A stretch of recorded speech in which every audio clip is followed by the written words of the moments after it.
Hello সবাইকে, আমি অন্তরা। আমার চ্যানেল গল্পের বইতে সবাইকে স্বাগত। আমরা শুনছিলাম বিক্রম বেতালের গল্প।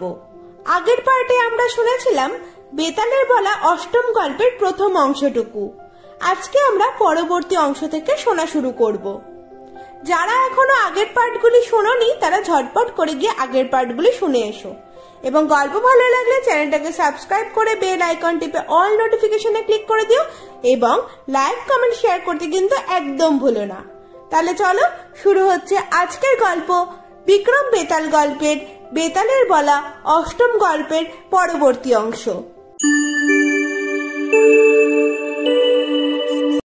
চিরঞ্জীবের এই অবস্থা দেখে মেয়েটি জিজ্ঞাসা করলো, হে বীর, তোমার এখানে আসার কারণ কি? উত্তরে চিরঞ্জীব তাকে সত্য ঘটনা বলল। মেয়েটি বলল, তুমি এই সমুদ্রের ডুব দিয়ে ওঠার পর আমাকে যা করতে বলবে আমি তাই করব। চিরঞ্জীব মেয়েটির কথায় সন্তুষ্ট হয়ে তার কথা মতো ডুব দিয়ে উঠতেই দেখে, আশ্চর্য, কোথায় মন্দির আর কোথায় সেই সুন্দরী? এ যে তারই বাড়ির সামনে দাঁড়িয়ে আছে সে। যাই হোক, সে ভিজে কাপড় ছেড়ে যথাসময়ে রাজার সামনে উপস্থিত হয়ে সমস্ত ঘটনা বলল। রাজা এই অলৌকিক কাহিনী শুনে বললেন, এই অদ্ভুত ব্যাপারটা আমি নিজের চোখে দেখতে চাই। তুমি এখনই আমাকে সেখানে নিয়ে চলো। যথাসময়ে দুইজনে সেখানে উপস্থিত হয়ে সেই মন্দিরে প্রবেশ করে দেবীকে ভক্তি সহকারে পূজা দিয়ে মন্দির থেকে বেরিয়ে এসে সেই একই দৃশ্য দেখলেন। রাজা গুণাধিপ সুপুরুষ ছিলেন। সেই পরমা সুন্দরী মেয়েটি রাজাকে দেখে মুগ্ধ হয়ে তার কাছে এসে বলল, মহারাজ, আপনি আমাকে যা আদেশ করবেন আমি তাই করব। রাজা বললেন, তুমি যদি আমার কথা শোনো তবে আমার প্রিয় পাত্র চিরঞ্জীবকে বিয়ে করো।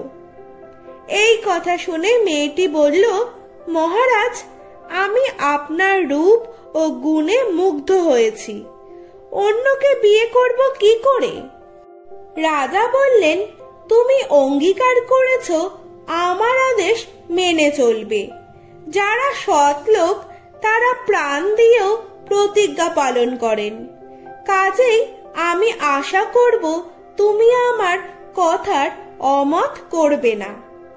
রাজার এই কথার পর মেয়েটি সম্মত হলো, এবং রাজা তাদের গন্ধর্ব মতে বিয়ে দিয়ে রাজধানীতে নিয়ে এলেন এবং তাদের সব রকম সুখ সুবিধার ব্যবস্থা করে দিলেন।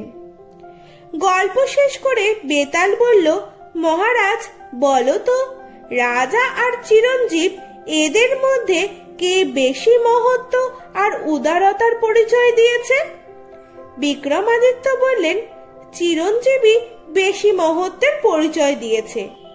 বেতাল বলল, কিভাবে বলো?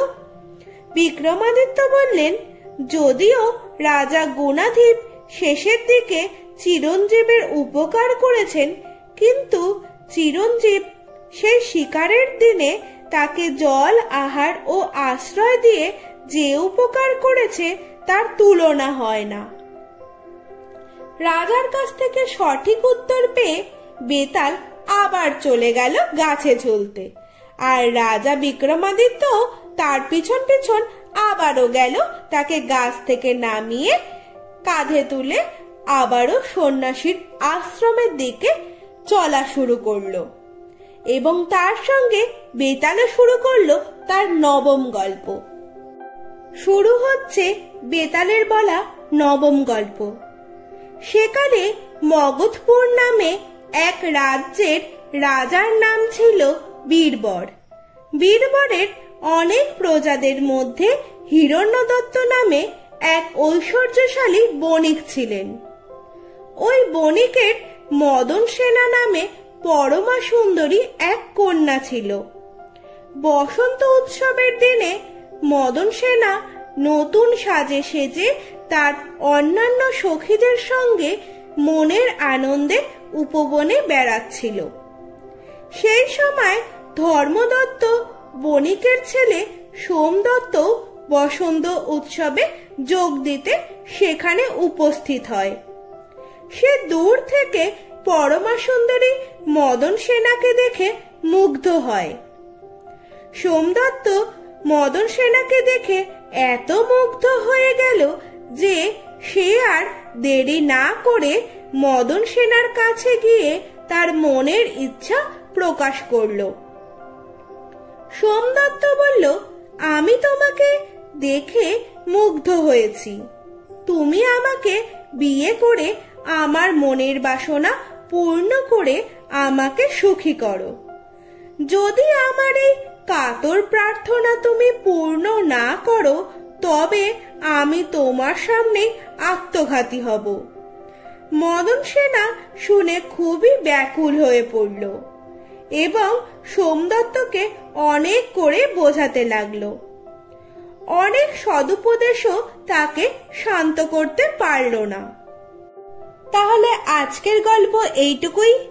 বেতালের বলা নবম গল্পের পরবর্তী অংশ আসছে পরের পার্টে। গল্প শুনতে হলে কিন্তু সঙ্গে থাকতে হবে। যারা এখনো আগের পার্টগুলি শোনোনি তারা কিন্তু ঝটপট করে শুনে নিও। আর গল্প ভালো লাগলে চ্যানেলটাকে সাবস্ক্রাইব করে বেল আইকন টিপে অল নোটিফিকেশনে ক্লিক করে দিও এবং লাইক, কমেন্ট, শেয়ার করতে কিন্তু একদম ভুলো না।